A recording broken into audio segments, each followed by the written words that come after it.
MS4? Yep. So, I don't know if you guys know what MS4 is. MS4 stands for Municipal Separate Storm Sewer System. It's essentially all the pieces that carry the stormwater to our creeks and our streams. We have to maintain that infrastructure. We're mandated by the state, and we have a permit, so we have to provide education, outreach. We do have to do good housekeeping, which includes certain practices at Public Works, keeping the trucks clean, doing our oil changes. We have to keep track of how we do stuff like that. Basically, anything that could potentially get into our storm sewer system, we have to take a look at. I don't know. There's those different aspects that we have to look into. They're called minimum control measures, MCMs, and there's 6 of them. And actually, off the top of my head, I don't even know. I couldn't name all 6 of them, but really the main ones that pertain to the public are the MCM1 is public education and outreach. Other than that, everything is kind of in-house.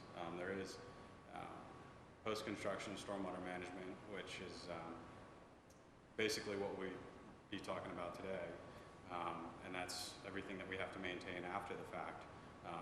There's also, I think it's MCM2 is construction, but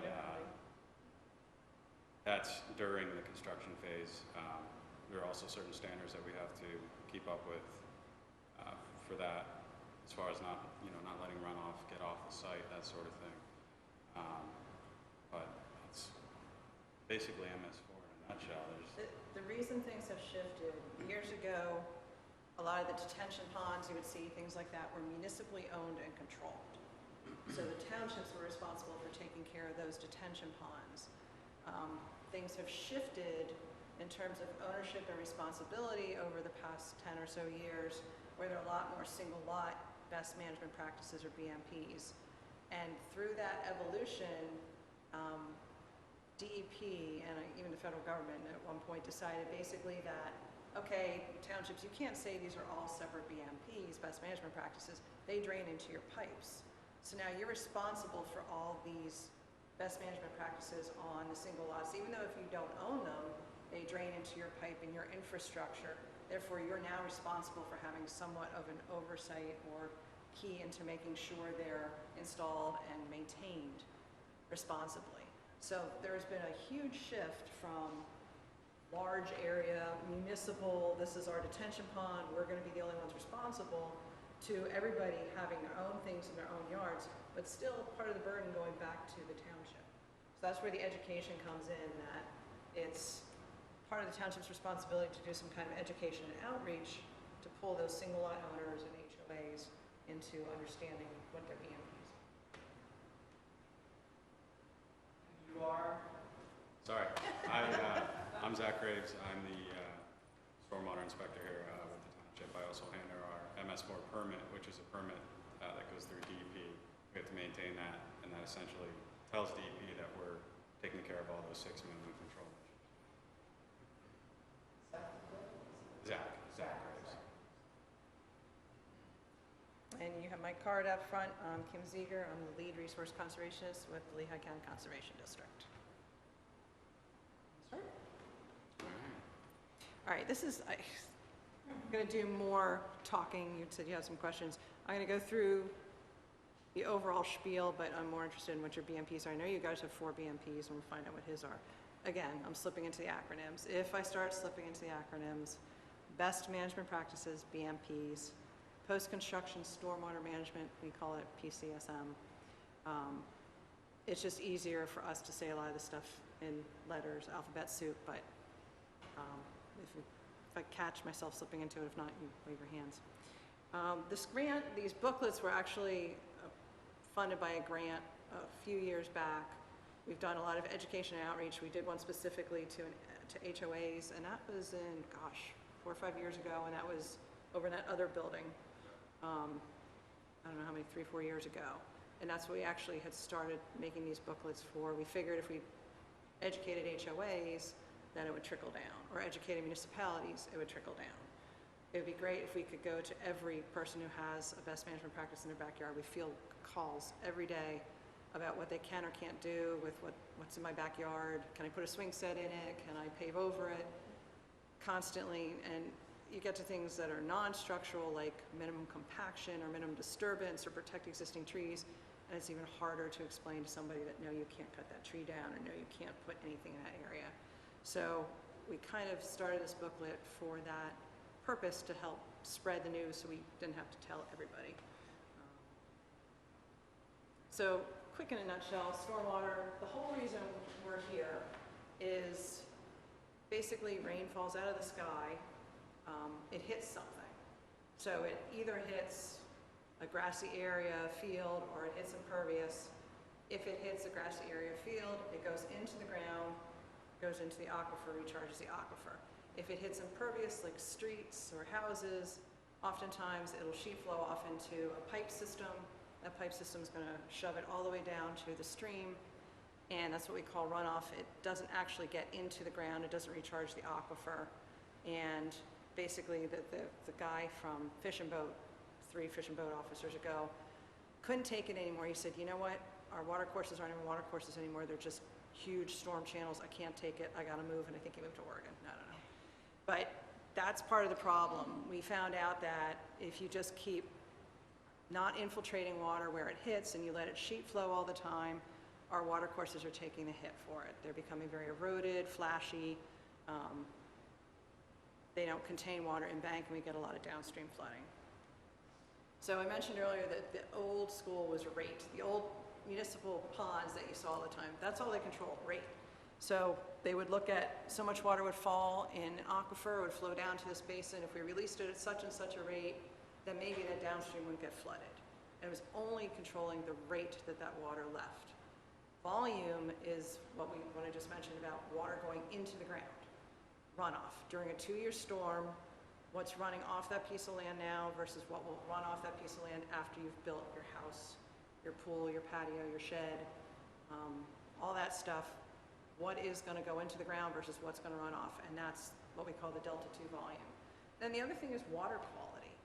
That soil, when it takes the water in, actually treats the water quality. It breaks down things with the microbes, such as hydrocarbons and nasty things that might get in our runoff. So it's kind of really important to get the water back into the ground as opposed to letting it run off. So those are the 3 components that we look at: rate, volume, and water quality.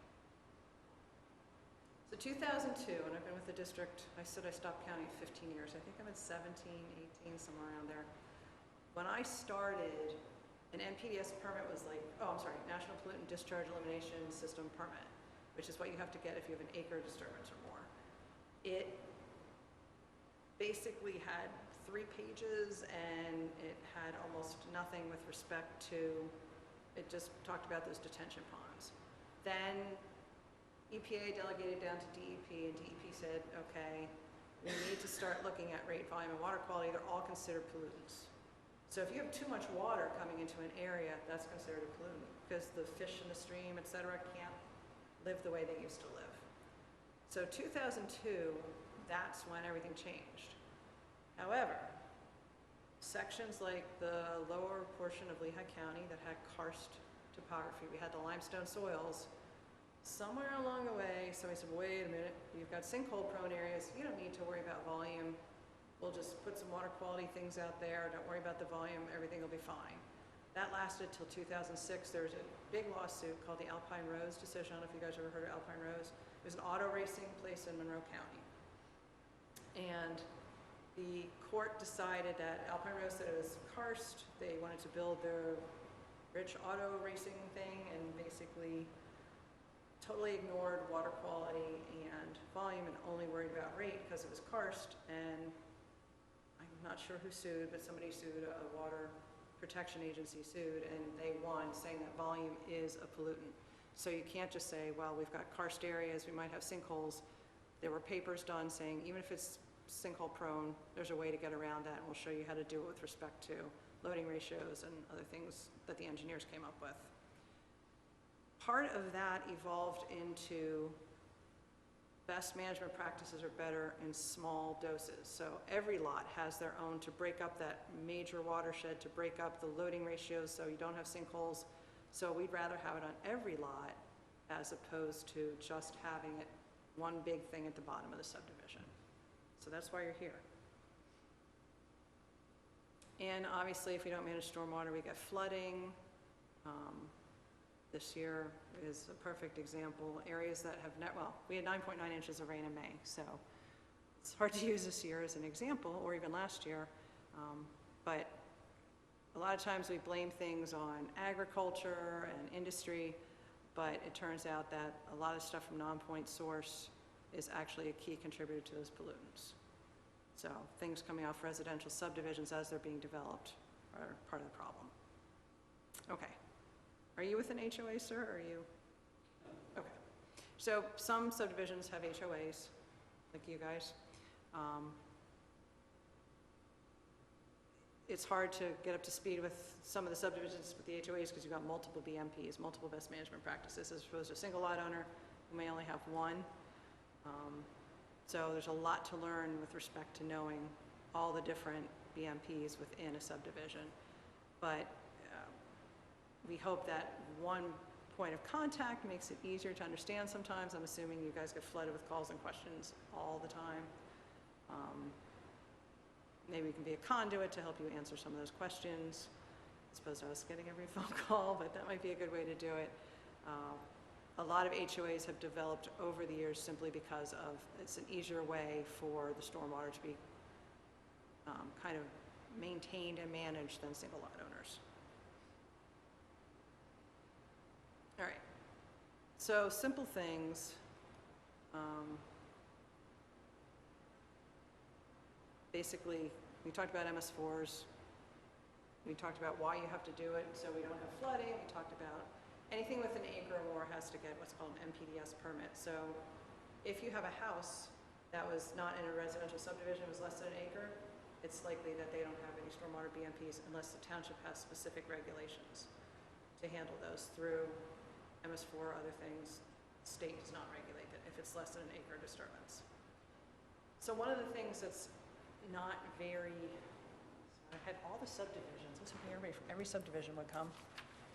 Rooftop disconnect, it seems odd, but just having your stormwater run across a grassy area as opposed to right to the road handles a lot of stormwater. It has a chance for that water to infiltrate into the soil as opposed to being piped straight to the road, which is then going to go down a curb or a gutter.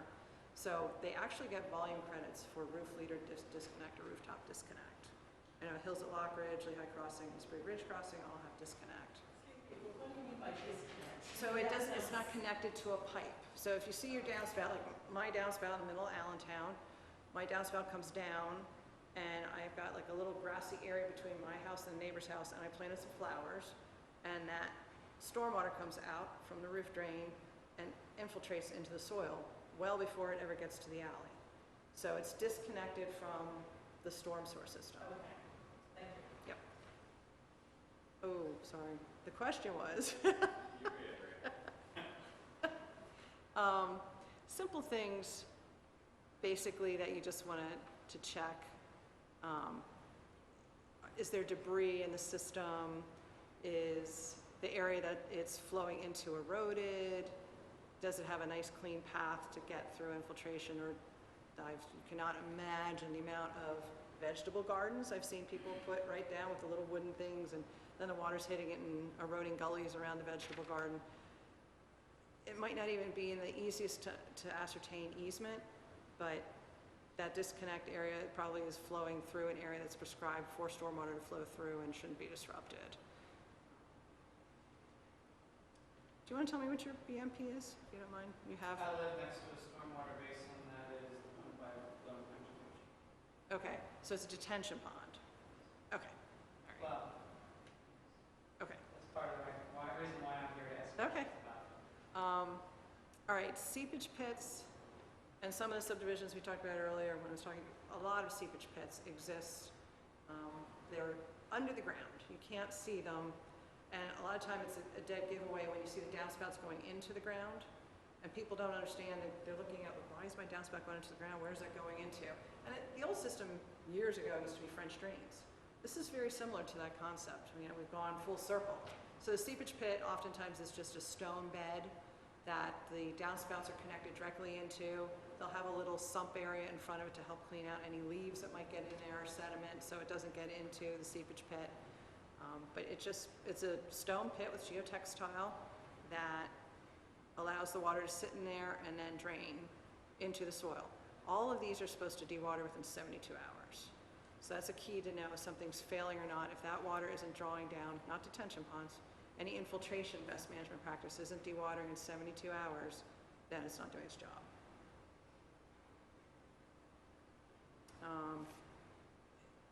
Generally, we also have to have them at least 10 feet away from a building, because if not, then you're worried about any of that infiltration going back into the foundation and causing problems. It's pretty easy. These just have to be checked to make sure it drains within 72 hours. There's generally a little port through the middle. The gutters should be cleaned out so the leaves that are in the gutters aren't making their way into those seepage pits. Oftentimes there's a little sump area that has a filter before it. That filter screen has to be maintained, and the sump has to be maintained. So the seepage pits are like Estates at Millrace, Graymore, Harvest Fields, Lehigh Crossing, Millbrook Farms. So there are a lot of subdivisions, and they're pretty easy for people to forget about because they're not there glaring in their eyesight. The one lady up in, I think it was Lynn Township, told me she thought she had 2 septic systems because it had a concrete lid on it and she didn't understand it. It's kind of scary. You don't want to have it pumped really, so it's good for them to know what they have.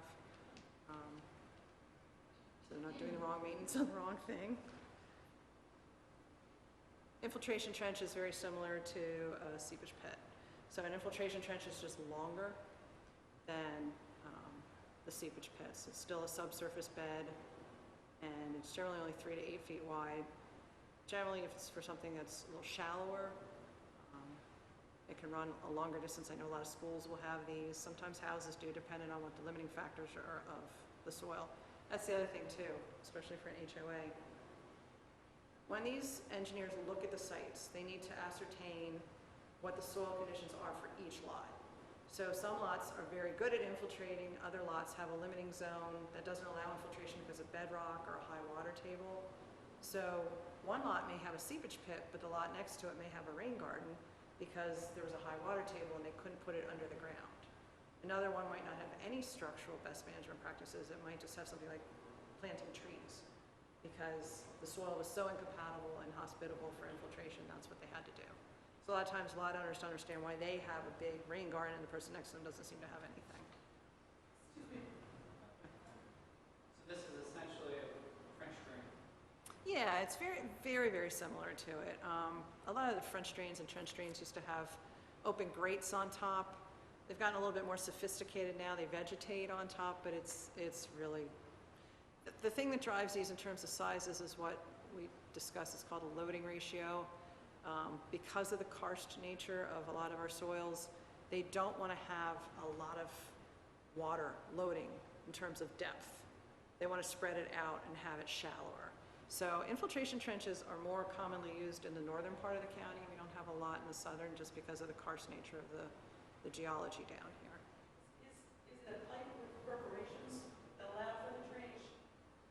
Yes. So generally it'll feed down from the under drain into a location, and then that helps distribute the flow out to the stone, and then it infiltrates below the stone. And again, you see that downspout. In this instance, that's an emergency overflow. So a lot of these systems are built such that we don't want water backing up into somebody's house. When it gets to a certain height, if the system's clogged, it'll emergency overflow out. Yeah, part of it is the problem is if you've got a very tight lot, sometimes thinking like twins or row homes, things like that, because there's no area, it'll be one common BMP that'll be at the back of like 8 or 10 lots. And again, the maintenance on these is very similar for everything. you want to be able to make sure that it dewaters in 72 hours. So a lot of them have clean out ports. Very simple with the clean out ports. All it is a perforated pipe that goes down into the stone, and then they can see how much water has filled back into that to see within 72 hours if the water's all gone. So they're very simple for a homeowner to maintain, or an HOA for you guys to go out and look. If it's been like a week since you had that rainfall event, there's still water sitting there, you know, you've got problems. You know, it's not dewatering appropriately. Again, vegetation on top of it has to be maintained, and there are ways to flush out these systems with a vac truck or with a lot of water. But that shouldn't be, hopefully that's only when the system starts failing or gets backed up. Rain gardens, kind of the bane of my existence.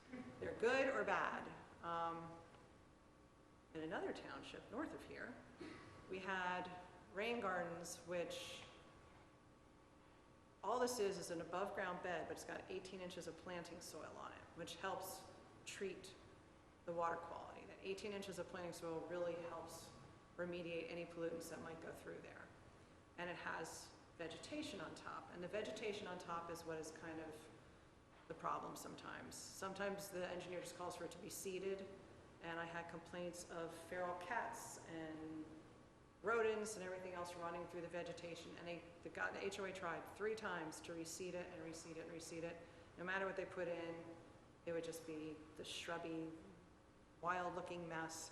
Part of the problem is with the rain gardens, again, it's supposed to dewater in 72 hours. If you plant it when it's really wet or really dry, things that were supposed to grow don't grow in there.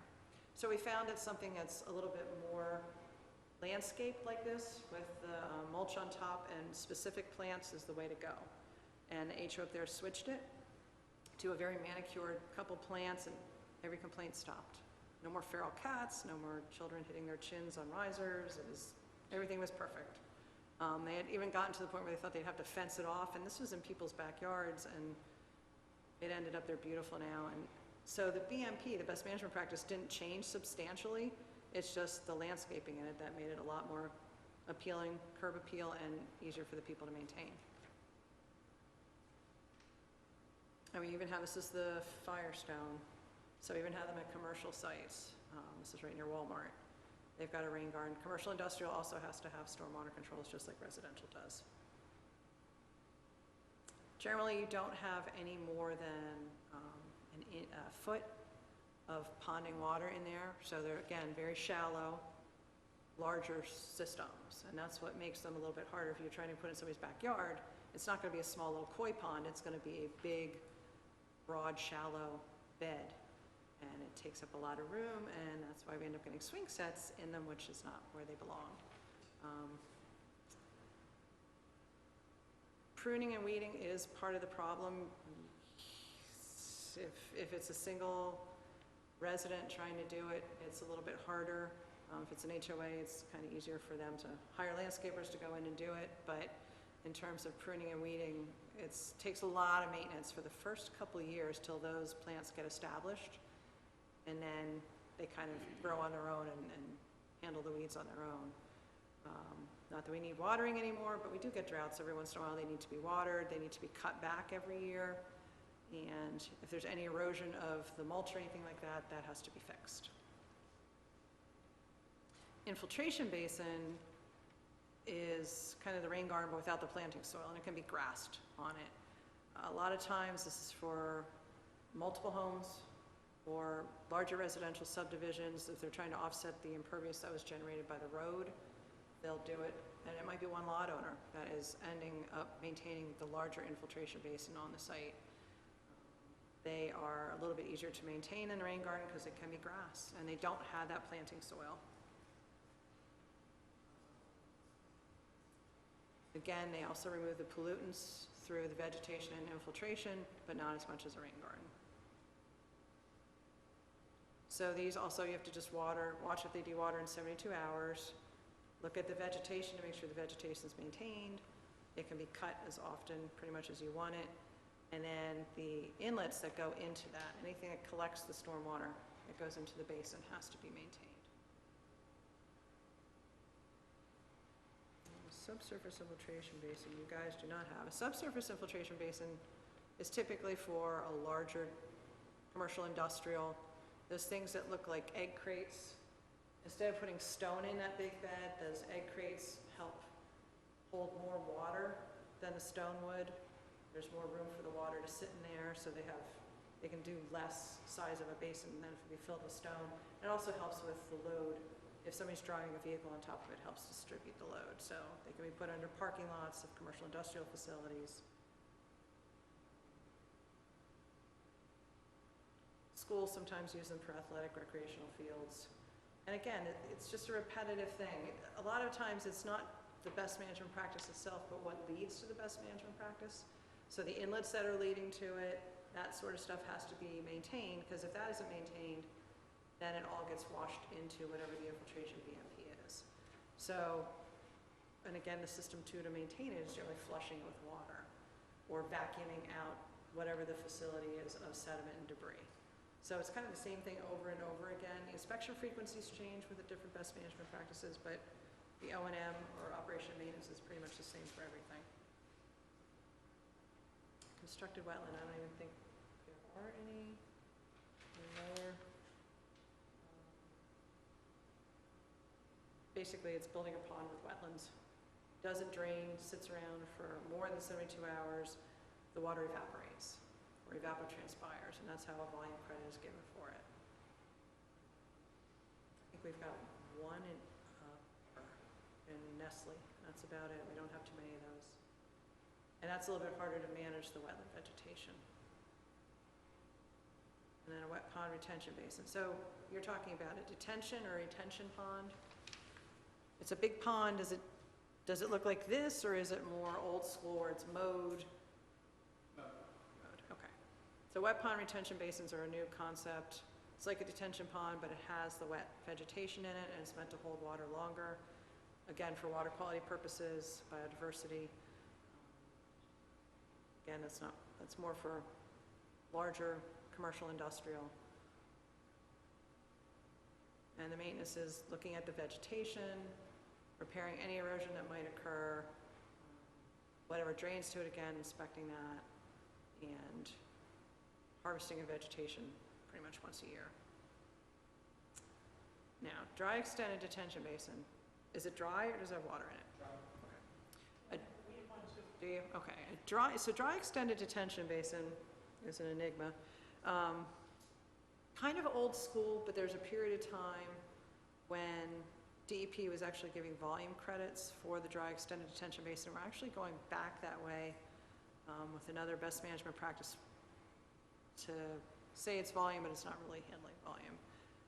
This is the old school stuff where you've got pipes coming in. Extended detention means that it's going to hold on to it for so long, but dry means that it's not going to have a permanent pool in it. It kind of seems contradictory. So a regular pond, especially a lot of these spray irrigation ponds that we have, they'll always have water in them. They have a constant permanent pool, and that water will be there year-round. There's no vegetation on the bottom. Dry extended detention was the water will come in, but it'll flow out pretty quickly for a certain size storm, and the other ones will be held back a little bit longer and then flow out at a later time. But they still dewater a lot quicker than something like a wet pond, which is always wet. They get mowed, and like you said, a lot of them are owned by the townships still. Some of them are private now. They're actually residential owners.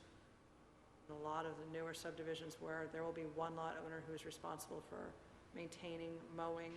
I've seen some very creative things done on detention basins. The guy put his window screen against the outlet pipe because he didn't want the stuff going through. So instead he created this big log jam of debris, and I have no idea why he did it.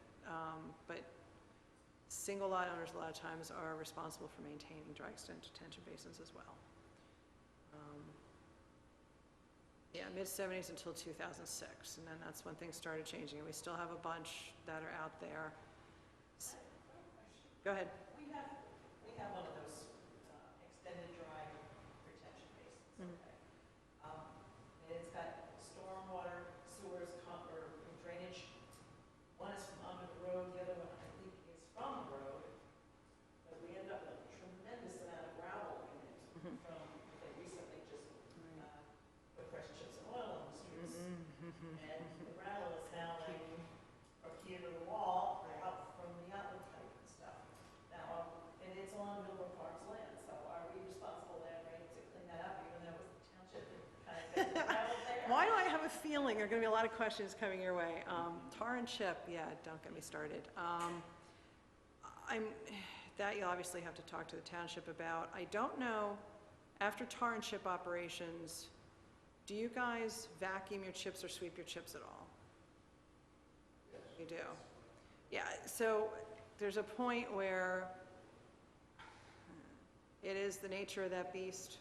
I would think, and tar and chip doesn't happen often, does it?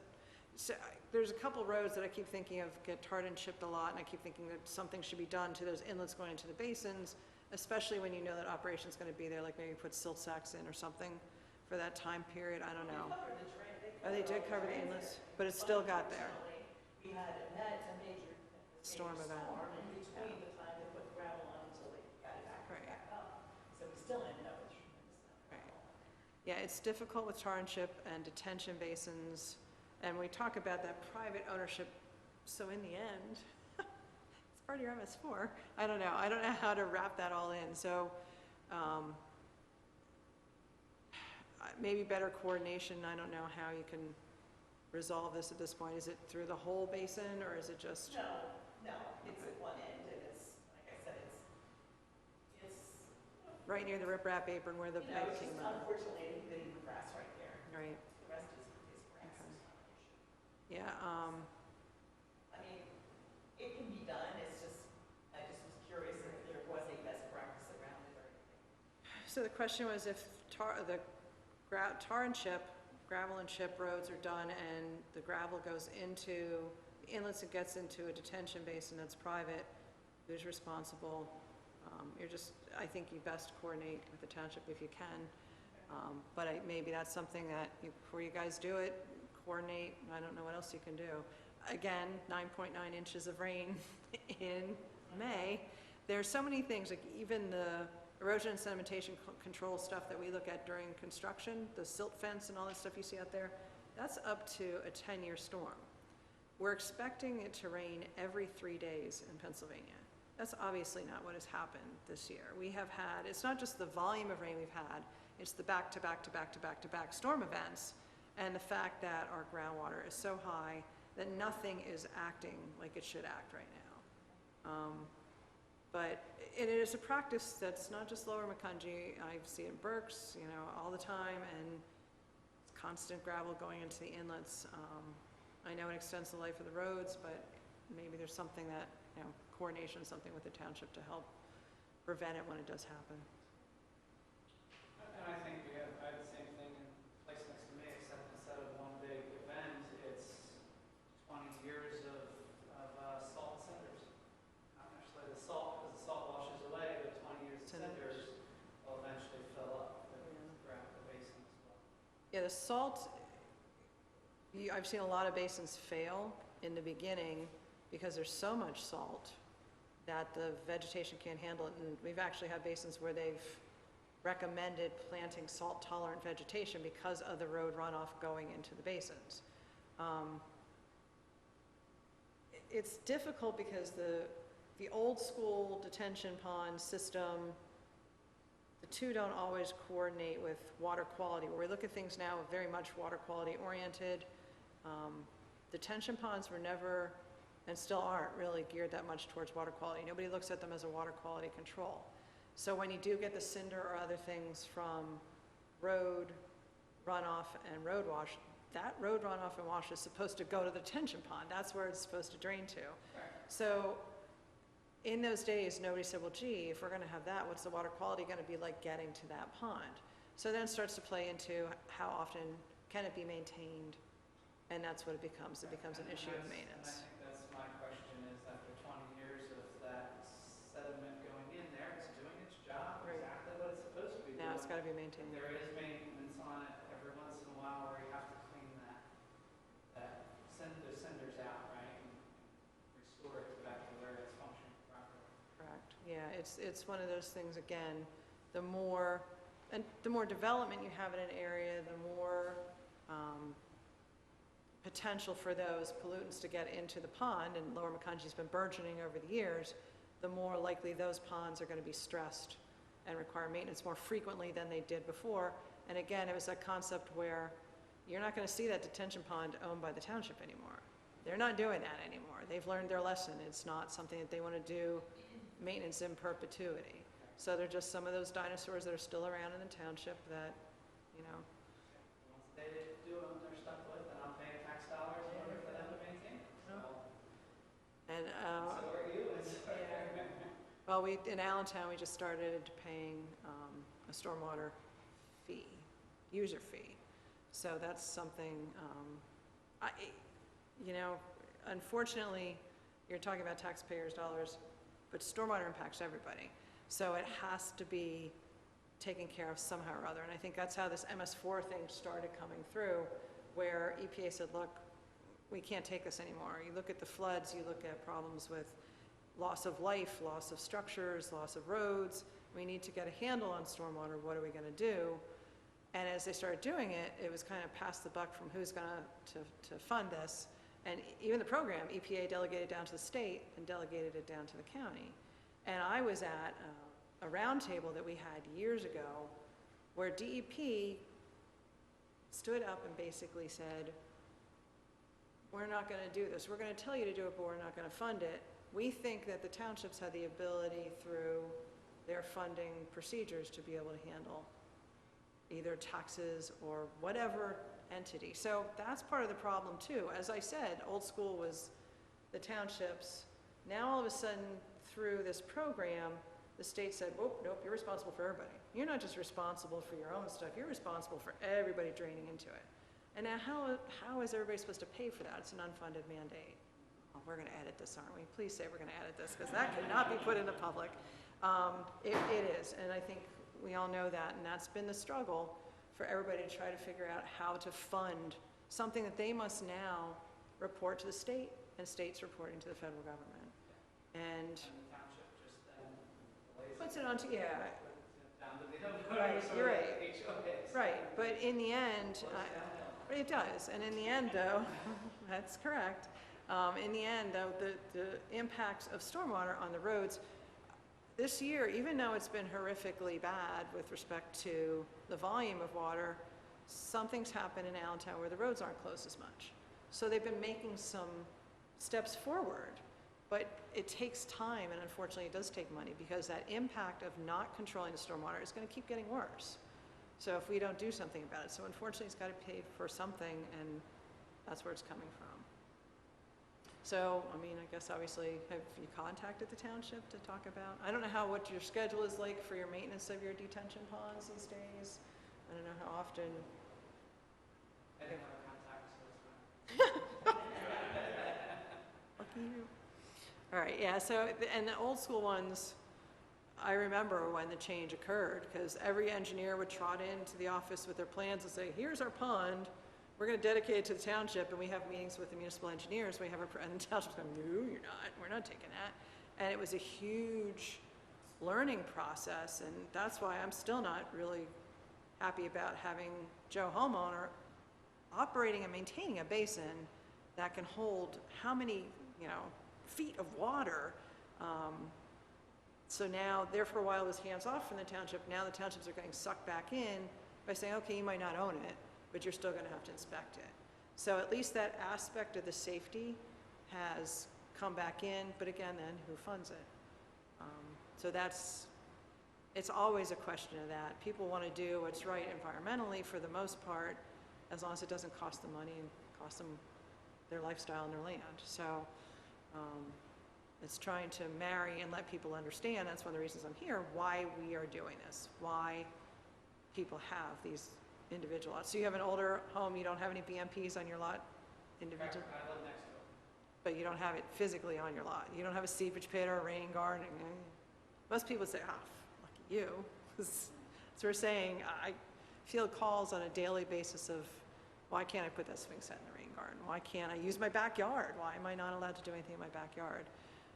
Part of that is the education process of trying to let people know when they go to look at their deed, that it's on their deed. It shows that this is a stormwater easement and that they can't touch it, and it's a difficult process.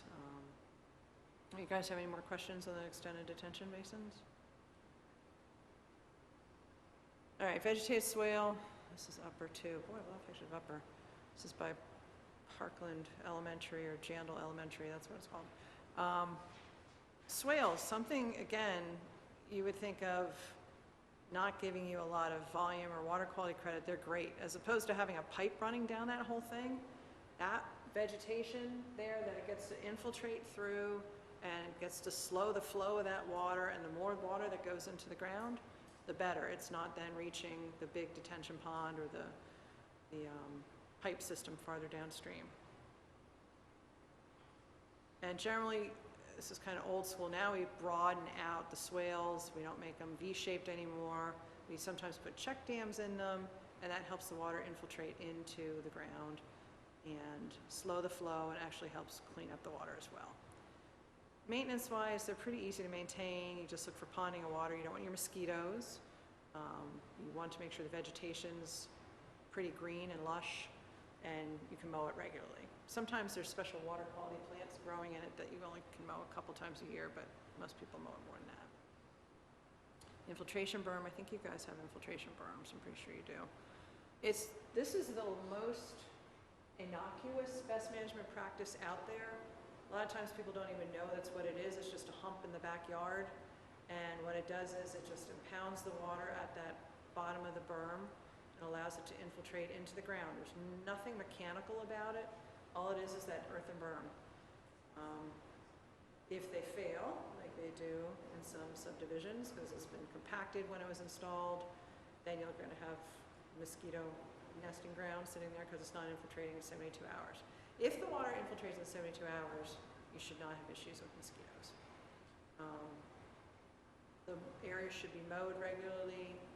The berm should not be scalped when it's mowed. We have some problems with that.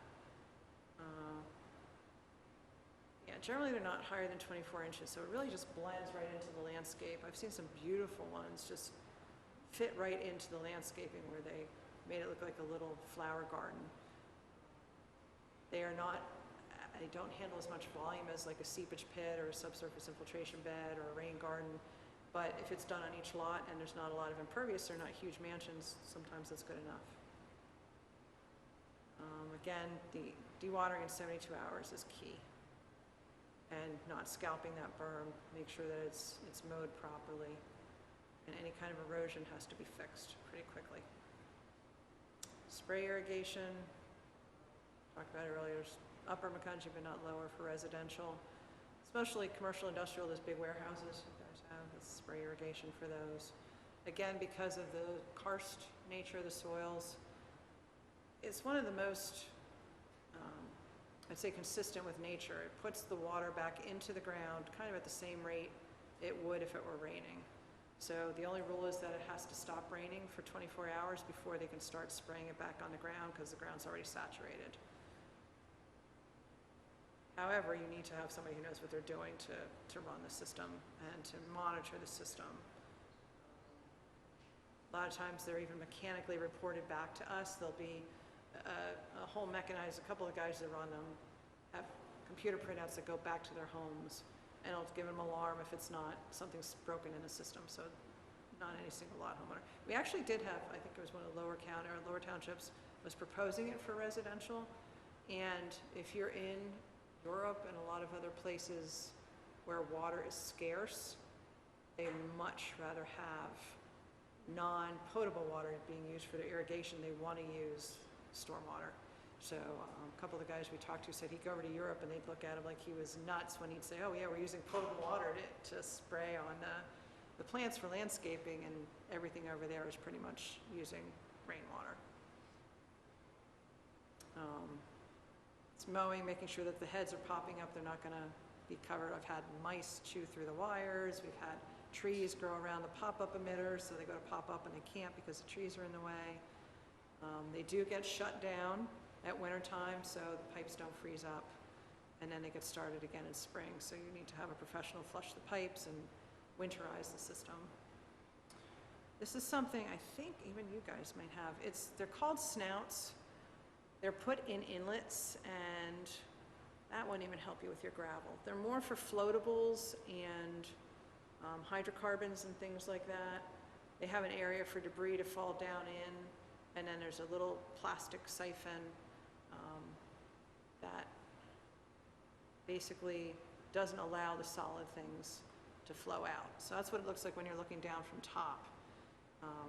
So the sediment stuff falls down to the bottom. That little plastic hood kind of screens out the solid stuff, and the water goes down under the hood and goes out. So anything like cups, and there's one in Allentown I've never seen. The whole inlet was full, even though the snout was in there, because they weren't maintaining it quickly enough. But it catches all that big stuff and the hydrocarbons, but nothing like gravel, unfortunately. They do have to be maintained relatively regularly based on what's around them. If there's a lot of debris, then they have to be maintained a lot more frequently. And they actually have to be physically vacuumed, so a lot of the townships will have vac trucks that come in and vac. Again, not something for a single lot owner. We went through that for a while where one of the townships, it wasn't you guys, was charging a fee for when that best management practice was implemented. There was like an O&M fee out for the next 15 years. So the township could recoup its costs for the vac truck. This is the one, landscape restoration. It's one of those non-structural ones I was talking about. So we had this in a couple townships down south where the yards were maintained, like they were put back to meadow.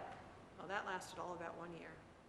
So the homeowners were told, hey, you got that meadow, there's your grass area, it stops there, keep the rest as meadow. We took a credit for it.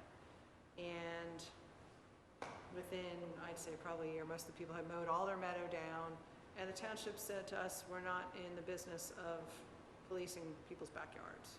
So it's one of those best management practices. It's better for utilities, so when PP&L goes blitzing through, they can say that they're doing restoration. They're going to return it back to what it was before they blitzed through and did their maintenance. But with respect to single lot owners, it is not a pretty sight, unless you have a very conscientious person who really wants that meadow or wants a wildflower garden. It's very, very, very hard to basically police as a township or an HOA. It's great to have natural vegetation. We would love to have it. It's just, like I said, impossible to deal with. And you've got to mow it and maintain it. You've got to weed out the non-natives and the invasives. Then after about 3 years, it's self-functioning and you don't have to worry about it too much anymore, other than mowing it twice a year. Revegery forest is part 2. So revegery forest part 1 is protect existing trees. It's another one that's hard for HOAs to maintain. Basically, they get credit for the tree canopy that's within 100 feet of any new impervious. But that means that they can't cut those trees down, ever. So people don't always understand that either. When they buy a house and it says these trees are protected, you can't take them down. And Street trees primarily? now that's part 2. Part 1 is protecting. So if you had a wooded lot, a wooded subdivision, and somebody came in and said, this is your building envelope, and they put their house in, and there's so many trees that are existing within 100 feet of any impervious, a lot of times the engineers will take credit for that and say, we protected these trees. But then they have to be protected in perpetuity because they took a credit for it. Now, street trees is revegery forest. It's planting new trees as opposed to protecting existing trees. Okay. What happens when the protected trees become 100 foot tall and are, dying and are in danger of falling on the home? Dying is one thing. So it has to be replaced within 6 months. So they have to be protected for any future development. So if somebody goes to put in a pool, patio, or shed, they can't rip out that protected tree. They can't rip out something they plant. They could if they're going to plant new ones, but it has to be same thing, 6 foot in height, 2 to 3 inch caliper. They can't be little twigs. They have to be big trees. And then they have to be replaced. Any trees that are dying have to be replaced within 6 months. So if it's a hazard, obviously it can come out. They just have to put a new tree in that's similar. So there's different credits for a deciduous versus a conifer. How do we find out if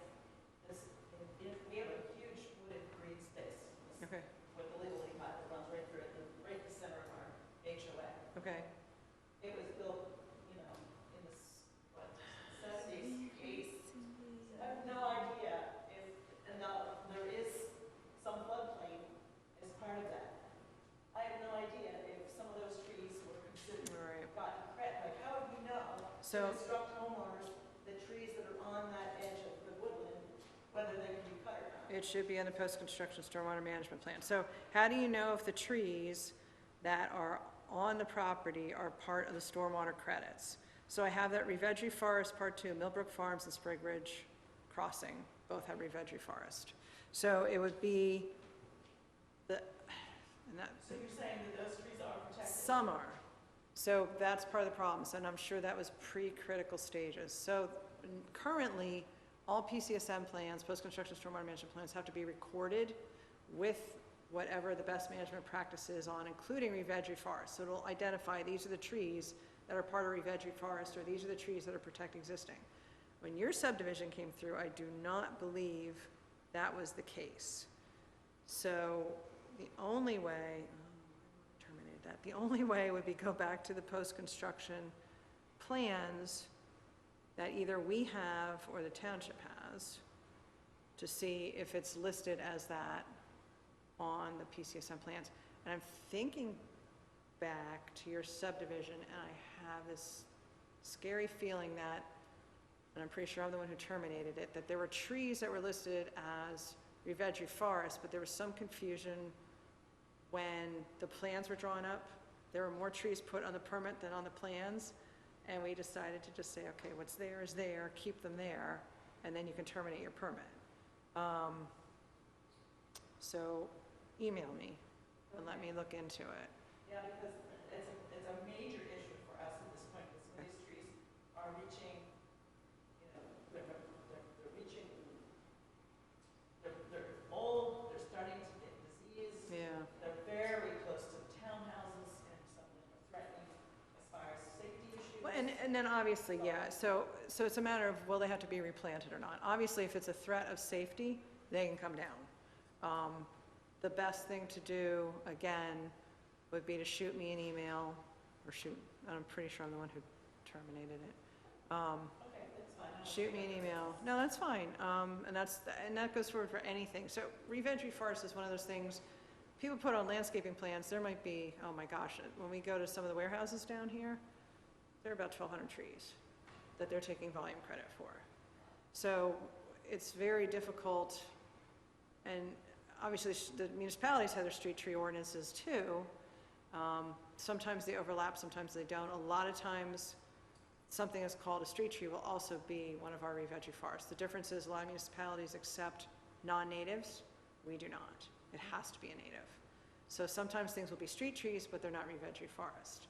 So you'll have a landscape plan with 200 trees, but only 100 are getting stormwater credit. But you still need those others to meet your municipal requirements. So that's where it starts getting, I might say, okay, yeah, you can cut it down, replace it with something else, but then you'll have to check with the township to see if it's part of their street tree and what their ordinances require if it is a street tree.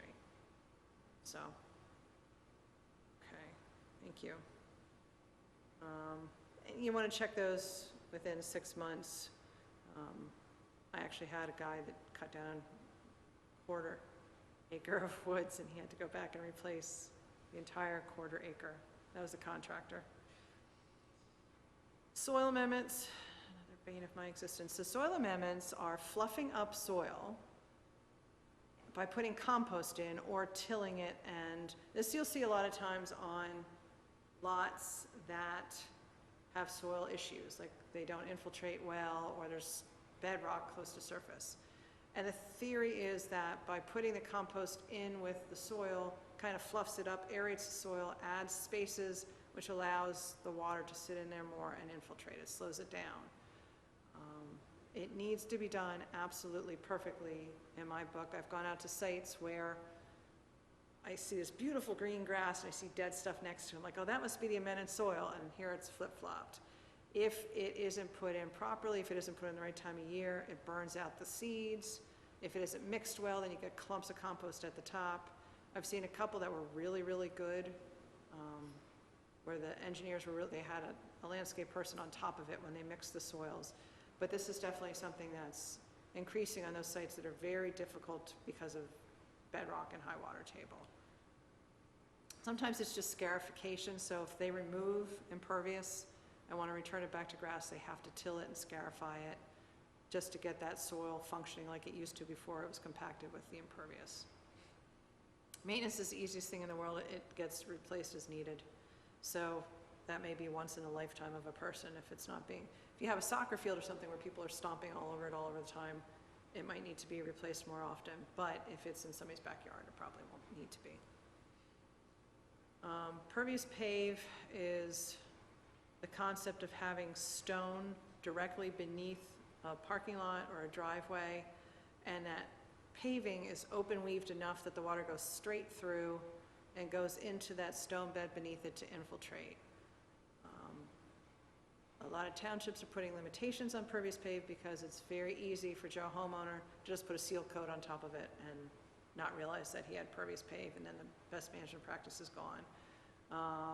The other option is sometimes people put trench drains at the bottom of them to make sure that even if it is paved over, that water still gets into the trench drain. It still gets into the bed beneath the pave. This is a township building south of here. You can see it's amazing. You could take gallons of water, and your township down at the pervious concrete, you just pour the water in, it just sucks it right in. It looks like a sponge. It's amazing. It's highly effective for low traffic. I would obviously put in a truck court. For single houses, again, for driveways or for somebody's sidewalk, it's great for sidewalk. Driveways, you have to be a little bit more cautious just so people don't seal coat over it. Some people don't like the look of the permeable pave because it's more open weave, but it really doesn't, to me, it doesn't look that different than anything else. There are even some people who have, like, instead of the pervious pave, they have pervious pavers, and they'll do those in different colors to make it look better. They'll kind of use it like as a landscaping tool. This is where it becomes a little different. Allentown, Lower Macungie, you have to vacuum the pavement. So leaves get ground up, dirt gets in there, and you actually have to vacuum that pave area to make sure that it's not clogged and the water can still infiltrate. I don't know what you guys use. The Allentown uses like their leaf sucker. It's got enough vacuum that it's able to clean it out. Again, any sediment that's deposited adjacent to it needs to be cleaned so it doesn't get into those bed areas. And then you've got to also worry about winter conditions. You can't go out and put sand on it like you would something else, or salt. It'll clog up.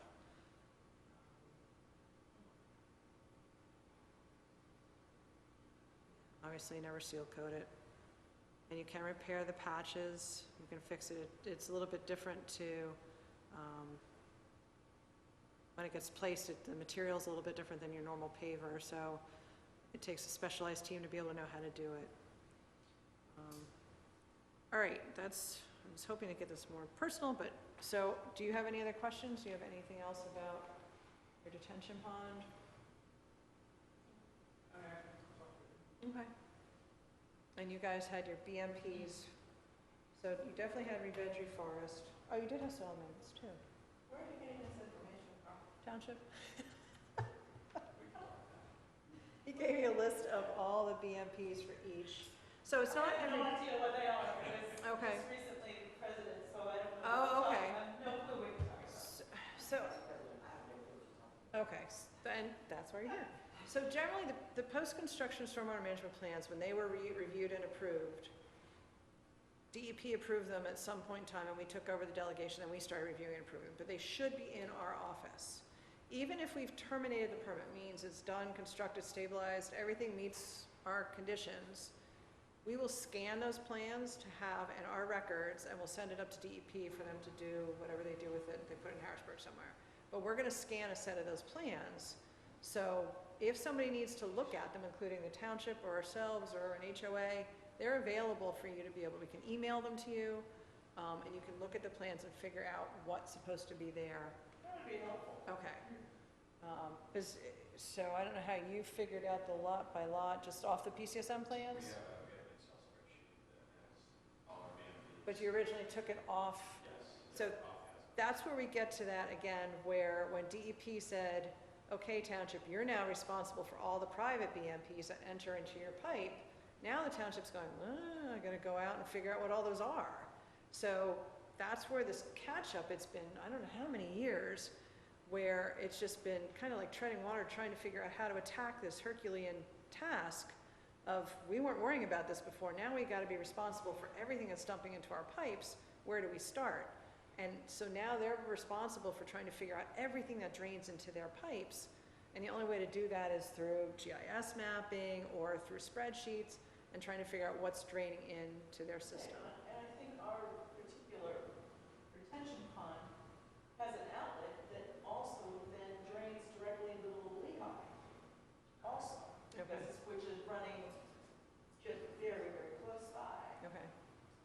So you've got stuff going in there from the streets, which is now going into the creek. Right.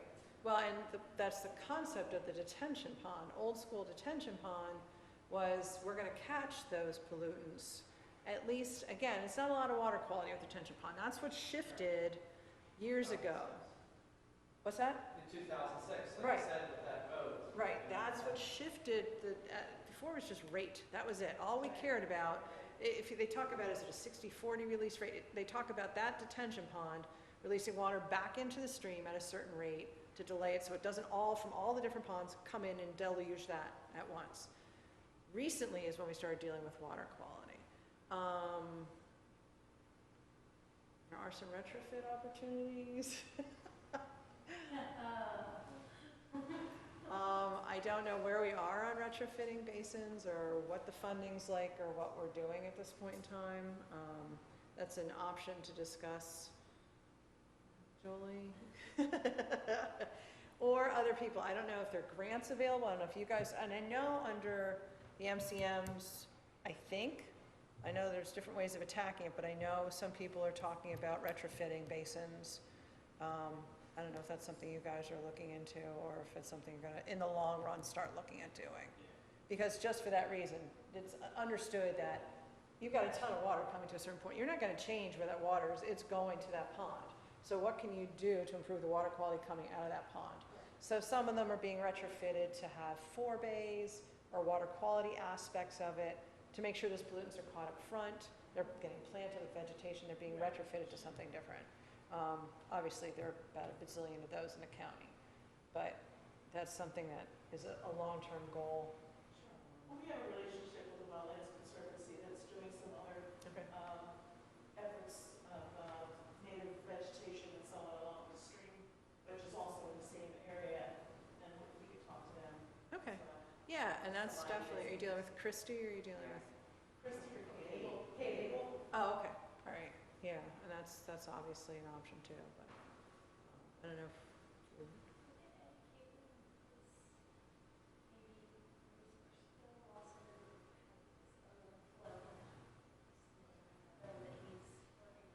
Yeah, I don't know where we're picking the basins. Like, I don't know if Wildlands is suggesting them, or if we're picking them, or how they're getting suggested. I really don't know if it's based on need. Like, I'm not quite sure. Right.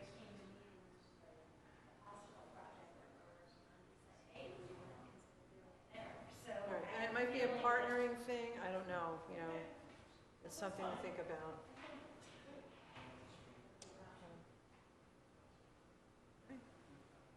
Yeah, so obviously you can contact us too about getting that PCSM plan.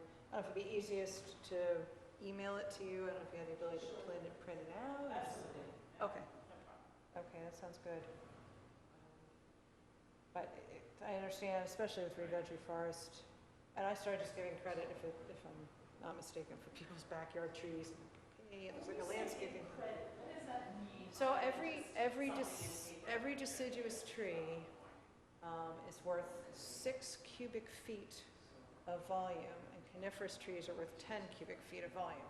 So if I build my house and I have, because it's not meadow anymore, it's considered meadow when you first start building your house, if I now have 2,000 cubic feet of water that has been generated, that's running off instead of going into the ground because of my house and driveway, how do I take care of that 2,000 cubic feet of water? I now have to do something to get 2,000 cubic feet during the 2-year storm.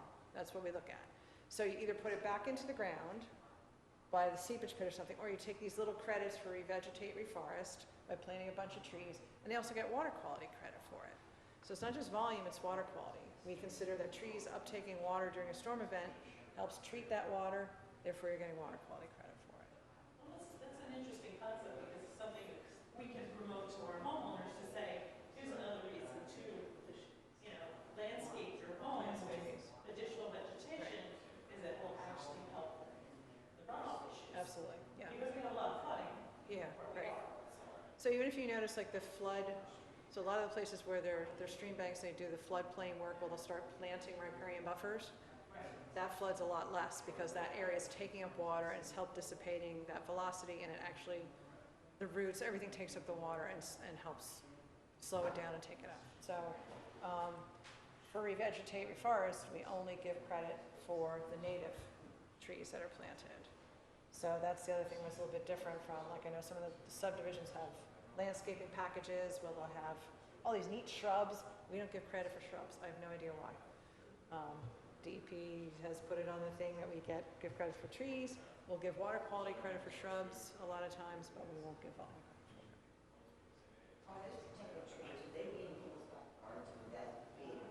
Okay, so the revegetate, reforest trees could be anywhere.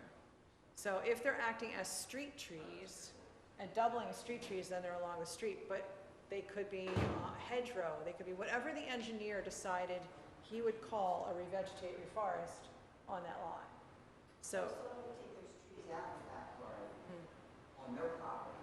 They have to identify, they have to check, they have to call the township and tell them to take over. so it's, I don't know how much policing the township's doing of street trees. Sorry about that. Right. Like, if you said there's a lot of dead trees, and these trees they took out were pines that were just scruffy pines. And they did that running that we talked about. Okay, So, I don't know if that was to, trees or, I'm not quite sure. okay. But I just wish. So again, Where there's protection trees She on and I it. are gonna, we're gonna try to figure out these original plans. But you brought up a good point. So once we terminate a permit, which yours is terminated if I'm not mistaken, we no longer, are there, see, I thought we terminated it. Then maybe we didn't terminate it. So an active permit, until we, what's considered terminate, whether the permit expires or not, until we terminate it, which means we've walked the site, checked all the stormwater controls, we've made sure they're all installed as per plan, the trees are there, the seepage pits, the manifold, everything. Everything's stabilized, everything's done. We'll terminate the permit. We no longer have anything to do with that permit. It all defers back to the township. Yep, under their MS4. So I'm not sure if we if it's an active permit, which, there's so many phases. Weren't there like 5 phases or something? Millbrook Farms has phase 1, which is long been completed. Phase 2, whatever phase it is, we just recently in-house constructed the end of Sheffield, and there's 2 more lots left. And one of those I know had a drainage issue, because we had one of the dry well, seepage pit, was part of the plan, which was Okay. approved. So. Yeah, so if their house is still being built, then I think we didn't terminate it. And you'd be surprised. So you're saying Millbrook Farms 1 was done years ago. Right, it was built in 2 sections. But what happens is, as the permit's renewed, so it'll be the permit, the renewal 1, renewal 2, renewal 3, we don't terminate it till everything is done. But I'm thinking that there was a portion that we did terminate. I really feel like I'm the one who terminated it too. Well, it's all right, I'll be in touch with you outside the Okay. meeting and we'll figure it out. But This that's isn't where it something gets- we have to do instantly. That's where it gets confusing, that we really want to keep those plans, so even once we've given up our regulatory authority on that project, and it kind of falls to the township, we still want to make sure we have those plans available, and sometimes, we know a lot more about what happened to, or what it means as it was designed and implemented, as long as we're still there, that we can help out with that. But yeah, so, and some of these are going 15, 20 years, subdivisions that I've been involved with for 17 years are still out there. I know that there are some trees where it is sort of floodplain, what we're calling a recreation area. Yeah. Which is Yeah, I terminated. wooded, okay, and then the street goes through there. But some property lines, actually, some of those trees are in and on the rear edges of people's property lines, which people are not thinking of as a street tree, because they're not near the street.